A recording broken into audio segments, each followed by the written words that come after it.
హైదరాబాద్ లో మరో భారీ మోసం వెలుగు చూసింది. స్టాక్ మార్కెట్ లో పెట్టుబడుల పేరుతో ఓ సంస్థ 150 కోట్ల మేర శటగోపం పెట్టింది. జీడిమెట్ల పోలీస్ స్టేషన్ పరిధిలోని చింతల్ గణేష్ నగర్ లో కొందరు వ్యక్తులు ది పింగ్విన్ సెక్యూరిటీస్ పేరుతో ఓ సంస్థను ఏర్పాటు చేశారు. స్టాక్ మార్కెట్ లో పెట్టుబడులంటూ మదుపర్ల నుంచి దాదాపు 150 కోట్లకు పైగా వసూలు చేశారు. వీరిని నమ్మి లక్ష నుంచి కోటి వరకు బాండ్ల రూపంలో 1500 మంది పెట్టుబడులు పెట్టారు. మోసపోయామని ఆలస్యంగా తెలుసుకున్న బాధితులు జీడిమెట్ల పోలీసుల్ని ఆశ్రయించారు. రంగంలోకి దిగిన పోలీసులు ఒకరిని అదుపులోకి తీసుకుని ప్రశ్నిస్తున్నారు.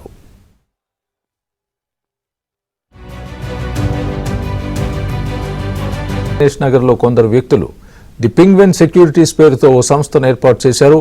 స్టాక్ మార్కెట్ లో పెట్టుబడులంటూ మదుపర్ల నుంచి దాదాపు 150 కోట్లకు పైగా వసూలు చేశారు. వీరిని నమ్మి లక్ష నుంచి కోటి వరకు బాండ్ల రూపంలో 1500 మంది పెట్టుబడులు పెట్టారు. మోసపోయామని ఆలస్యంగా తెలుసుకున్న బాధితులు జీడిమెట్ల పోలీసుల్ని ఆశ్రయించారు. రంగంలోకి దిగిన పోలీసులు ఒకరిని అదుపులోకి తీసుకుని ప్రశ్నిస్తున్నారు.